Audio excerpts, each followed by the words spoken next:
Britain's royal palaces.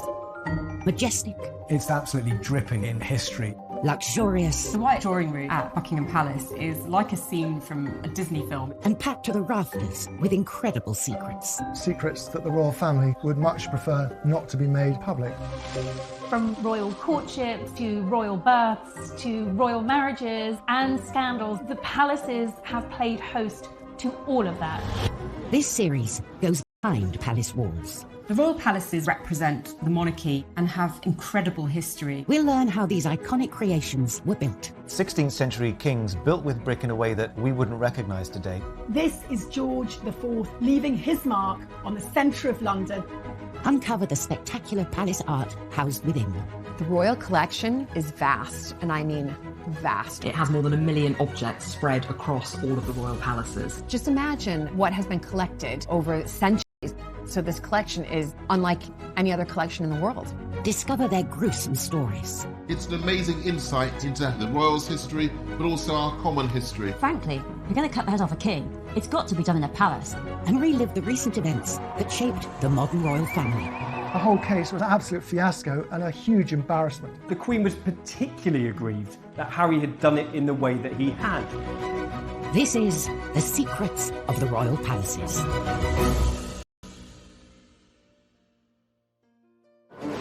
This time, a palace security breach puts the Queen in peril. To wake up to find a complete stranger standing over your bedside must be terrifying. We reveal Sandringham's scandalous past as a playboy prince creates the ultimate party palace. He was a gambler, he was a bit of a drinker, and he was constantly at it. And the world's most iconic palace suffers a plumbing problem. She had this handkerchief in perfume just put to her nose so she wouldn't smell it.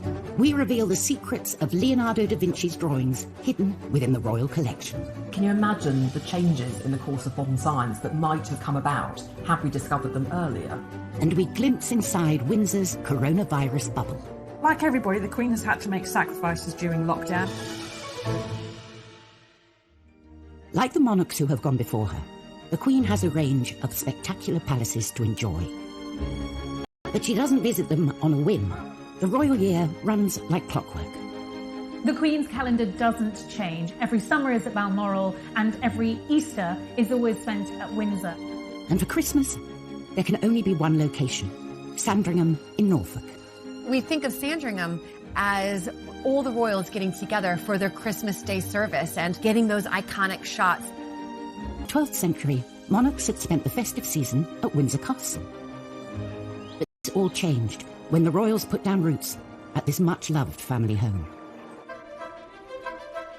Set in 20,000 acres of Norfolk countryside, this mini-kingdom has been the private home of 4 generations of British monarchs. Sandringham's not an obvious regal property. It's often criticised for just being a country house and not a necessarily very distinguished one either. But the point of it is that it is comfortable. I think Sandringham occupies a unique position among the royal residences, and each succeeding generation of royals has loved it. Sandringham is about the private person. It's about the family life behind the image of the throne. Prince Philip has retired there. So in many ways a kind of wholesome royal family house, but indeed its history was rather different. In 1862, Queen Victoria acquired the Sandringham estate for her somewhat wayward son and heir, Edward. Edward was notorious. As much as his parents were sort of chintzy and conservative and domestic and dull, Edward was revolting, libidinous. He was a gambler, he was a bit of a drinker, and he was constantly at it. He had a voracious appetite for women. Marlborough House, Edward's London home, was notorious. Sandringham would be a sobering retreat where he could grow into the role of king. Get him back on track, stick him in an off-path, off-beat estate, and see if we can't improve his behaviour somewhat. Edward threw himself into the project, demolishing the original Georgian house to make way for a new retro house. Sandringham was a style which some people call Jacobean. It's a generic 16th into 17th century revival. It talks about an age of historical confidence. It's youthful, it's a bit extravagant, but by no means too extravagant. new Sandringham looked sensible on the outside, but inside it was a palatial party house. You wonder what the architect's brief was for Sandringham. If you have a checklist for the racy young monarch-to-be of the 1860s and 70s, you might want a bowling alley or billiard tables. But you've got to have the space to entertain people and to get engaged in country pursuits. And if you are a Prince of Wales, you've got to do it in style. Edward also made the most of Sandringham's vast estate, turning it into a shooting paradise, complete with Europe's largest game larder. It was less in many respects about the house and more about the grounds, this kind of playboy park, for want of a better expression, which is where a lot of Edward's attention went. They planted thickets and they imported literally bags of this, the very best shoot in England, and that really, really mattered at the time. They say time waits for no man, but at Sandringham, even the clocks were subject to royal whims. Edward was absolutely determined to try and cram in as much hunting each day as he could. And indeed, he changed the clocks to created Sandringham time to give him more daylight hours to hunt in. Sandringham time, 30 minutes ahead of Greenwich Mean Time, was the official time on the estate from 1901 until 1936. And eventually, Edward's mother got her wish, as he and his country house settled down somewhat. The thing about Sandringham is that, like its inhabitants, it grew up. It went from being a place of billiards and bowling to more cultured pursuits as Edward VII and Queen Alexandra and their children all evolved and grew up.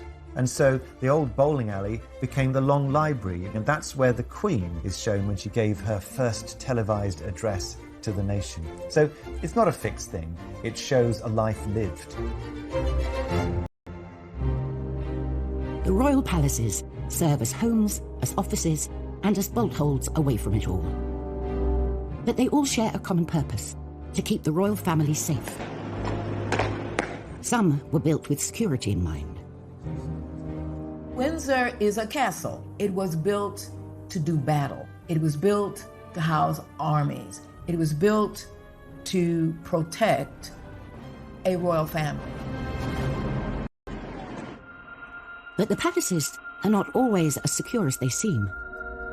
At 6:45 a.m. on the 9th of July 1982, unemployed labourer Michael Fagan approached Buckingham Palace.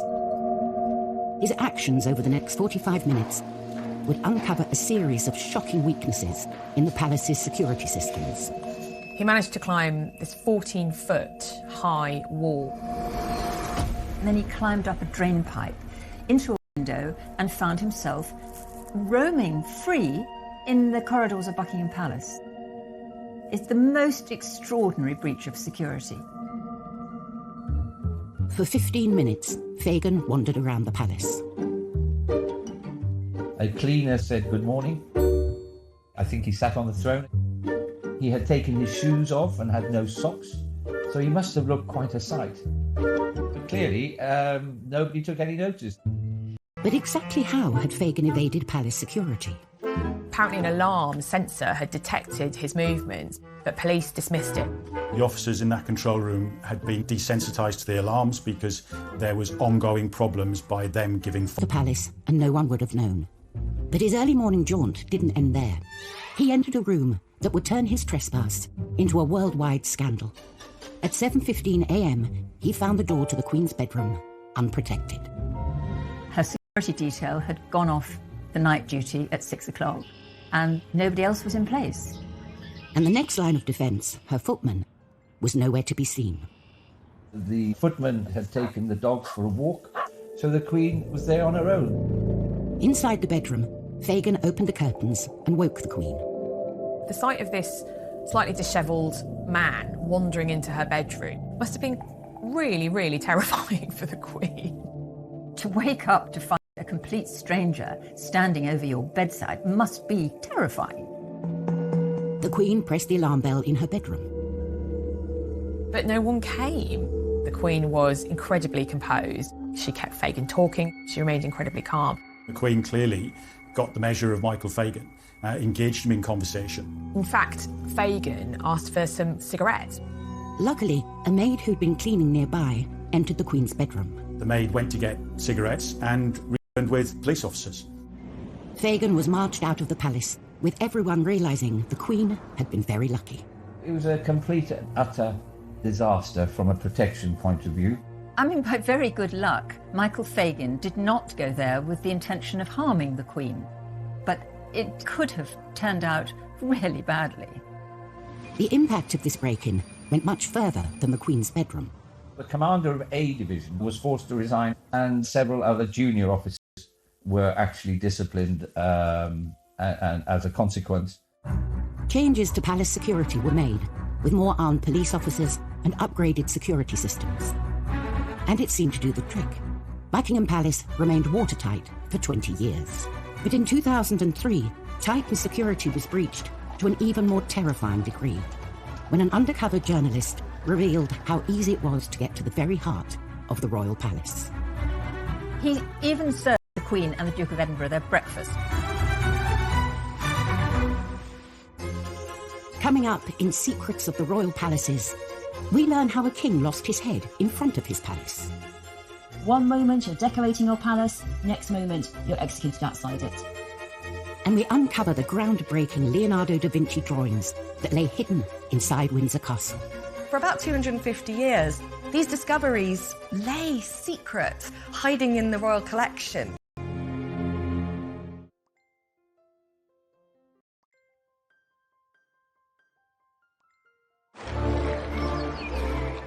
In joy and celebration. But they have also been the site of the royals' darkest days. In January 1649, the monarchy was in peril, and so was King Charles I. He'd lost the English Civil War against Oliver Cromwell and his parliamentarians, and now he was on trial. He was essentially put on trial for not doing the job of king in the way he should have done, for really taking too many powers from Parliament and proroguing Parliament too much, so don't do that. He defended himself quite valiantly and said he shouldn't be on trial at all because he was king and only answerable to him up there. But it was a foregone conclusion, open and shut case to the Cromwellians. He was found guilty and sentenced to be executed. Having been tried at the Palace of Westminster, the king was sent to St James's Palace to await his death. He had a lot of palaces to look at when he was suffering his final awful days. On the 30th of January 1649, Charles was marched across St James's Park, not to Tower Hill, the traditional execution site, but to the Palace of Whitehall. Because frankly, if you're going to cut the head off a king, it's got to be done in a palace. And this wasn't just any palace. Whitehall was probably the largest palace in Europe and the centre of English royal power. It was also beautiful. At the banqueting house of Whitehall, Charles I actually decorated the roof with these incredible Rubens paintings. As he's going to be executed for being too divine right, too power hungry as a king, he sees over his head these murals, these beautiful paintings of kingly divine right. Charles I is taken outside Whitehall Palace, outside the banqueting house, on a scaffold. He gives a very brave and valiant speech, but unfortunately it's a bit windy and no one really can hear it. But he submits very bravely, he tucks his hair into a cap so that they can get a nice clean blade, and he raises his arm as a signal. So, that's quite significant, isn't it? That actually he gets to raise his arm. Most people who are executed have no choice when the axe comes down, but he has that moment of grace. And he was finally executed in front of everyone outside Whitehall Palace. So you have to watch out if you're a king. One moment you're decorating your palace, next moment you're executed outside it. Charles I lost his throne and his head, but he left an incredible legacy, a collection of artworks that will become the basis of the royal collection. Charles I was a great lover of the arts. He recognised the power of collecting, the power of art to showcase the strength of the monarchy and of the court. When the monarchy was restored, the collection boasting over 1 million items. Some are proudly displayed on palace walls, and others are carefully archived and rarely seen.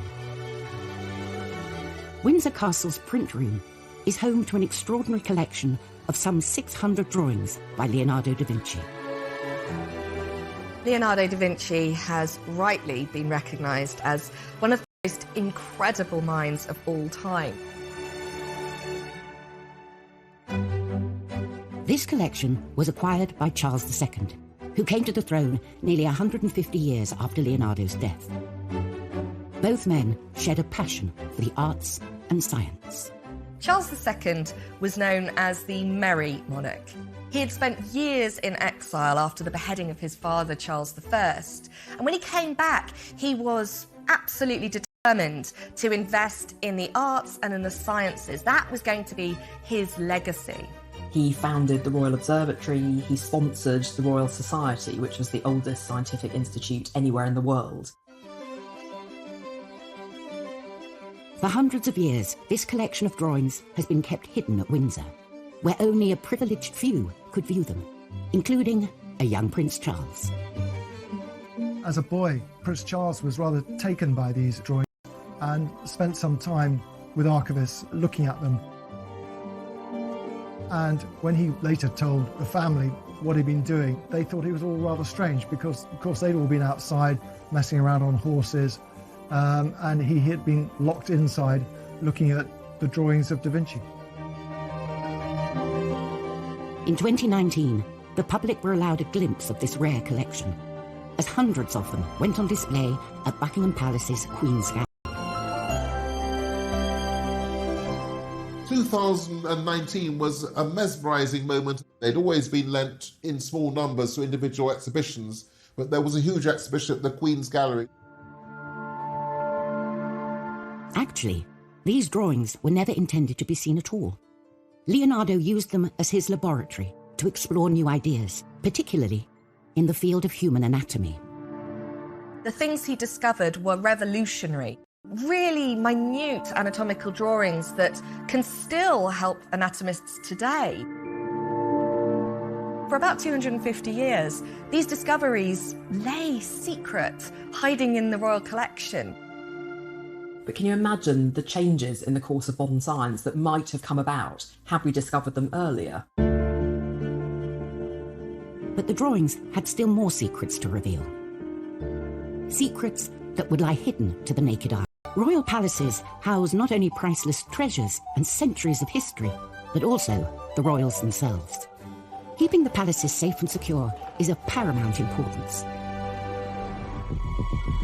In 1982, Michael Fagin's intrusion into the Queen's bedroom revealed the cracks in Buckingham Palace's defences.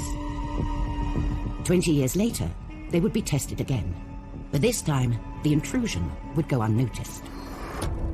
In 2003, Daily Mirror journalist Ryan Parry decided to put royal security to the test. Could he get into Buckingham Palace by applying for a job there? The application process was surprisingly straightforward.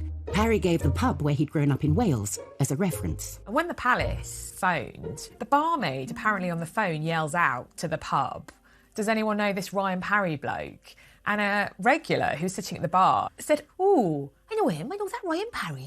Oh, I know him, he's a good bloke." And on that basis, the personnel of the royal household employed him. Ryan Parry started work as a royal footman.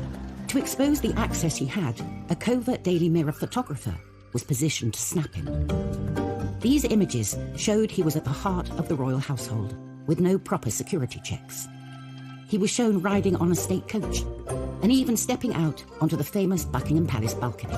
I just had to kind of make myself and think, I can't believe I'm actually standing at this very spot.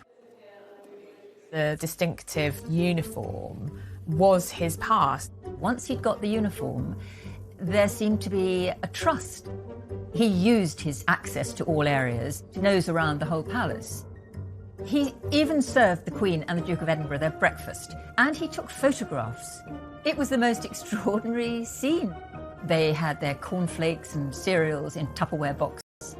We imagine perhaps that the Queen eats off silver salvers on a daily basis, but actually she doesn't. She eats just like the rest of us. Parry's unlimited access to the palace even coincided with a presidential visit by George W. Bush. There is no state visit more important or, frankly, more crawling with security than an American president visit to the Queen of the United Kingdom. And Parry had all of the details. visit. It was shocking that he could get a job that easily with so little security checks and clearance. He could have been someone who was looking to kidnap and hold ransom for financial gain, a senior member of the royal family, or even, for whatever means, perform an assassination on a senior member of the royal family. And just as the president was settling into his suite at the palace, amid some of the tightest of the Buckingham Palace gates. He'd finished his duties at 11 p.m, put up his uniform, packed his bags, and just walked out. The next day, the Mirror published his story, 15 pages of detailed insights into life at Buckingham Palace. My brief was particularly to look at the security procedures in place. But a lot of what you wrote, obviously, was more kind of below-stairs tittle-tattle, wasn't it? Sure, but I mean, that was all part of my information gathering. The palace were furious because, of course, Ryan Parry was undiscovered. They only knew about it when they saw the front page the following day. This wasn't just a breach of security. They'd had an intruder who had taken photographs of their space, their private life. The Mirror claimed the undercover operation exposed lapses in security rather than in invading royal privacy. You have to look at how those flaws are exposed and how, in fact, you make sure you deal with them. So that shouldn't be allowed to happen again. An inquiry into the incident, to a new vetting procedure being introduced to ensure the palace is kept watertight. But for those tasked with keeping the royal palaces secure, the challenges remain. Palaces and castles are not prisons. You don't have ack-ack guns, you don't have huge amounts of barbed wire. And the royals themselves do not want the intrusion, so you have to balance that their homes with security, and it's not an easy job. Still to come on Secrets of the Royal Palaces, we reveal Windsor Castle's invisible Leonardo da Vinci drawings. It's an incredibly rare privilege to be able to see them in the flesh. They're not normally able to be on display.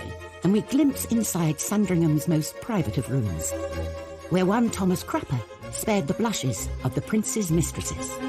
They would have had to have put up with gross, handsy Edward, but they could have at least flushed away their own detritus.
The royal palaces are home not only to the royal family, but to some of the most important artworks on the planet. All of this stuff is the Queen's, but it's also the country's. The royal collection looks after all of this priceless furniture, all of these priceless paintings on behalf of the nation. Amongst the collection is this rarely seen set of some 600 drawings by Leonardo da Vinci. Acquired by King Charles II over 350 years ago, they're still revealing their secrets today. One of the things that would have really appealed to Charles II as both a collector and someone with quite a scientifically inclined mind was Leonardo's mirror writing.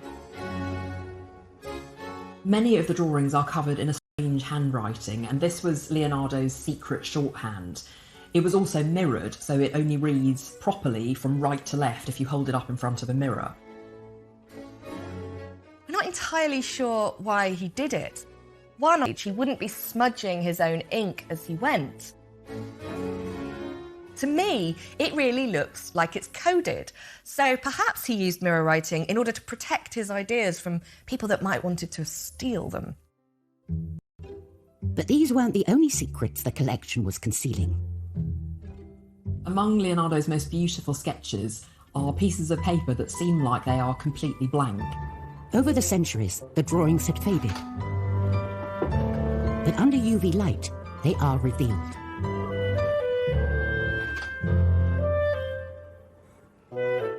These scans show some colour that has faded away, sketch lines that we didn't know existed. There's one particular image of a horse that we didn't know Da Vinci had done because it faded so badly no one could see it until it was scanned.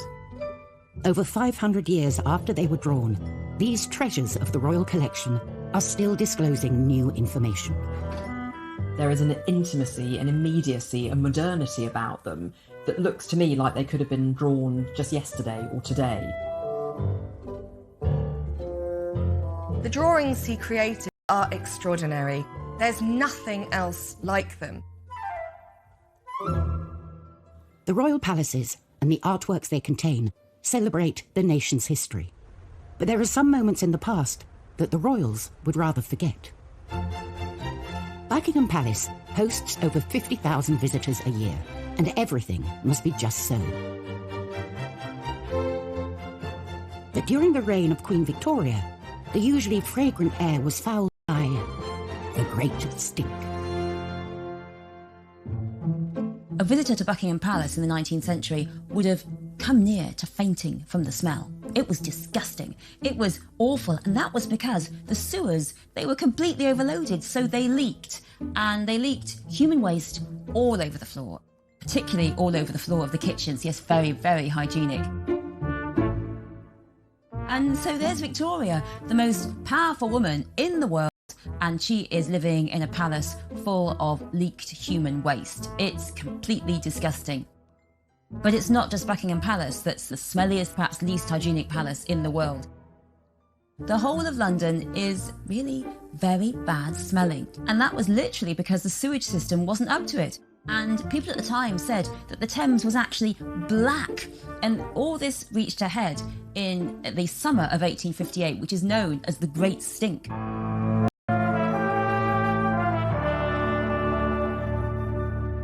And Queen Victoria herself, well, she soldiered on. But there was steamer that was really one of the sights of London at the time. And Victoria was ready. She was a prepared kind of queen. She had this handkerchief covered in perfume to put to her nose so she wouldn't smell it. But even, she said, after 2 minutes, she couldn't cope. So she had to say to the boat, go back to Buckingham Palace. She really felt she was about to faint. She said to her daughter Vicky that she'd been half poisoned by the smell of the Thames.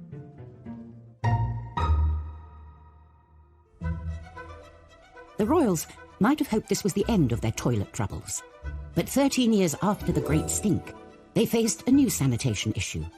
This time, the problem wasn't at Buckingham Palace, but at Sandringham. Queen Victoria bought the Sandringham estate for her 21-year-old son Edward, in the hopes that it would offer a calmer, healthier lifestyle. But at this idyllic country residence, a deadly threat lay undetected, and the heir to the throne was left fighting for his life.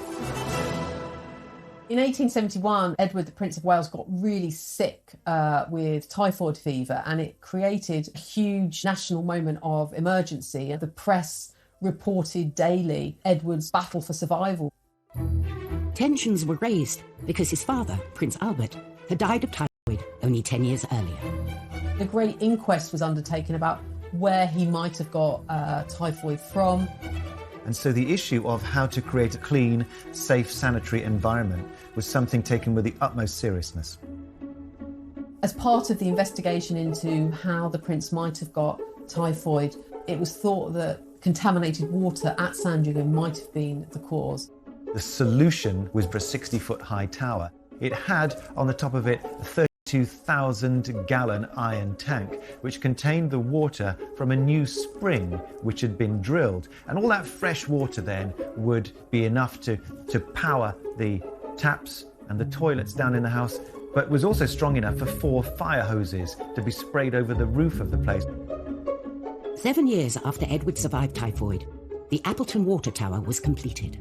Built in a Byzantine brick style, it sits on the highest point of the Sandringham estate. There's an extra benefit to that because a royal viewing gallery was set underneath the tank, which gave sweeping views across North Norfolk. They must have had their fingers crossed that the tank held over the royal family. And works were carried on inside the building too. For the palace loos, Edward brought in the best. Thomas Crapper's name echoes down the ages. He was celebrated for being a great sanitation engineer. He went from toilets being bog standard to creating a new standard for bogs. He's not the inventor of the flushing loo, but he's one of the men who patents it and makes Created all of the sanitation for this new house, including 30 cedar-seated toilets. And they were things of great beauty. For Edward, such pretty porcelain was certainly an added attraction. He was well known for keeping a string of pampered mistresses. So for his mistresses that are allowed to come to Sandringham, and they weren't all, but certainly Lily Langtry did, and we know that in the latter years Alice Keppel came to Sandringham, they would have enjoyed a flushing loo. They would have had to have put up with gross, handsy Edward, but they could have at least lushed away their own detritus. So there is always an advantage to being the lover of royalty.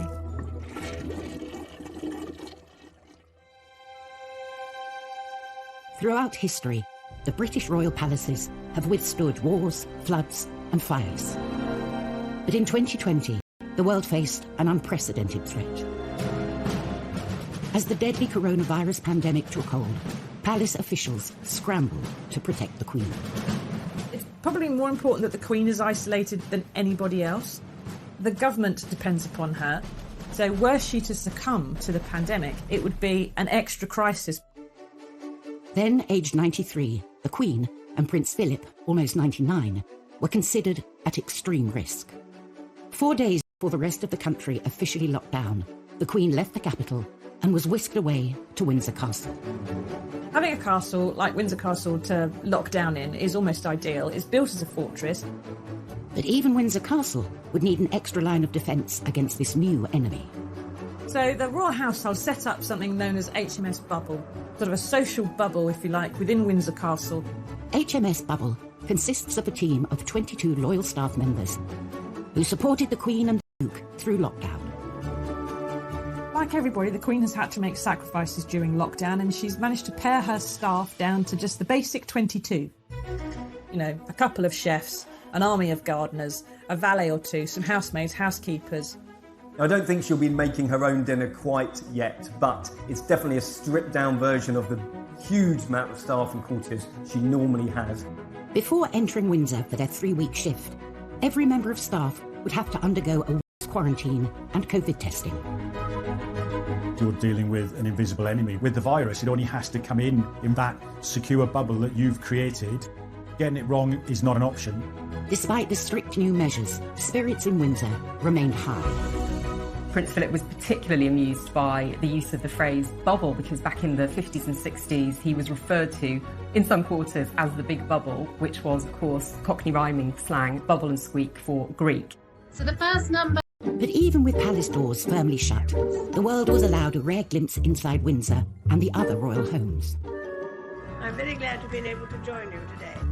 One of the big revelations of lockdown has been being able to see into everyone's homes. The Queen on the phone to Boris Johnson during one of her weekly audiences, using the old-fashioned 1970s telephone surrounded by corgi ornaments. Every surface that is flat in their homes is covered in clutter.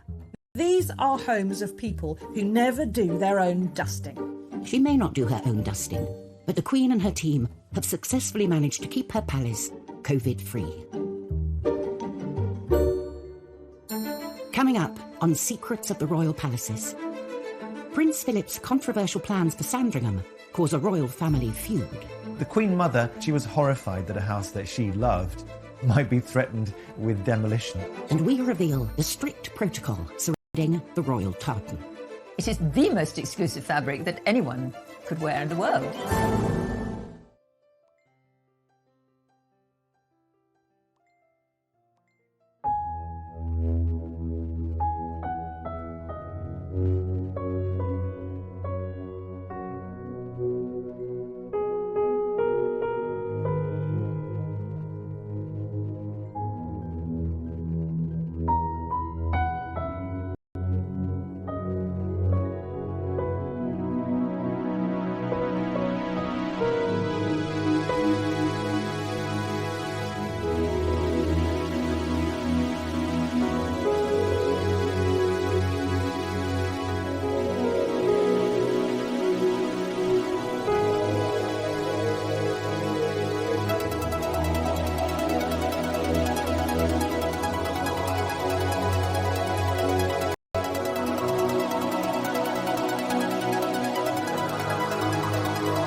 Sandringham.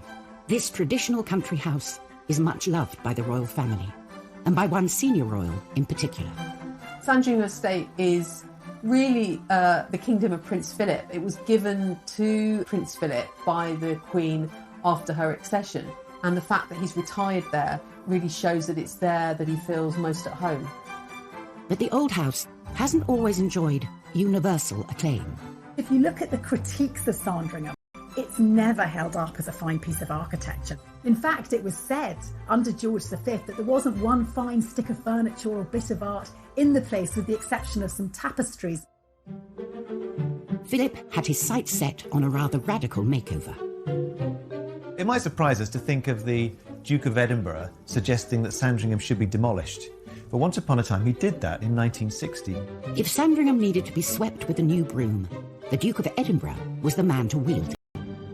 Philip carved out this role as a bit of a moderniser. Now, that's not how we'd see him today, but give the guy a break. He's in his 100th year. Prince Philip proposed that it should be pulled down and the dusty old rooms might be replaced with something altogether more modern and befitting of a 20th century monarchy. He looked to an architect called David Roberts, who'd used a brick modernism, large windows and open planning to create new types of space and lots of light. Amidst an atmosphere of post-war optimism, the Queen was sympathetic to Philip's modern ideas. But then the Duke came up against a formidable opponent. The Queen Mother hadn't really bought into that whole picture, and she was horrified that a house that she loved might be threatened with demolition. Queen Elizabeth faced a dilemma: back her beloved Philip or put family and tradition first. This isn't just a royal residence. It's somewhere that the Queen is hugely emotionally invested in. Her grandfather and her father adored Sandringham. Ultimately, the Queen Mum got her way. The Queen rejected Philip's plans, and the nation was spared a 1960s concrete palace. So Sandringham stayed there since. The interiors are still largely as they were in the 19th century. The sitting room is kind of full of knickknacks. There's the feeling that Queen Alexandra or Queen Mary have sort of just left the room. So not necessarily everybody's taste, some might say a bit over the top, but actually very, very intimate and warm and cosy. Sandringham isn't the only much-loved private royal home. Balmoral is set amongst the lochs and mountains of the Scottish Highlands. Its beauty inspired one royal to turn fashion designer. At Balmoral, the royal family loved to embrace the Highland life, particularly when it comes to their attire. The family take their Scottishness very seriously, and they wear tartan a lot when they're in Scotland. For centuries, tartan has been worn by Highlanders as a symbol of clan identity. Each clan in Scotland has its own tartan. It represents the family, the lineage, the history of that particular clan. So it's about as Scottish as you can get.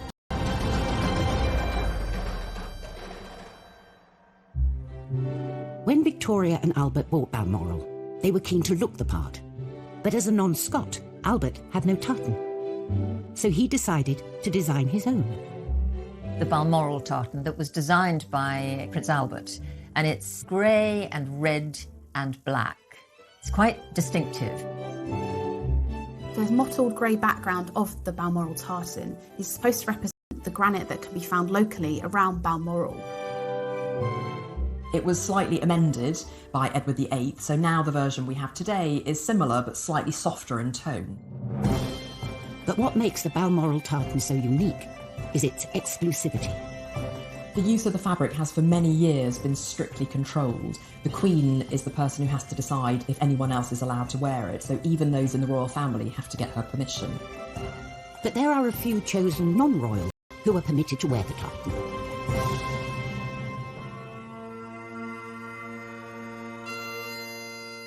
Bagpipe players on the Balmoral estate and also the Queen's personal piper are the only non-royals who are allowed to wear this tartan.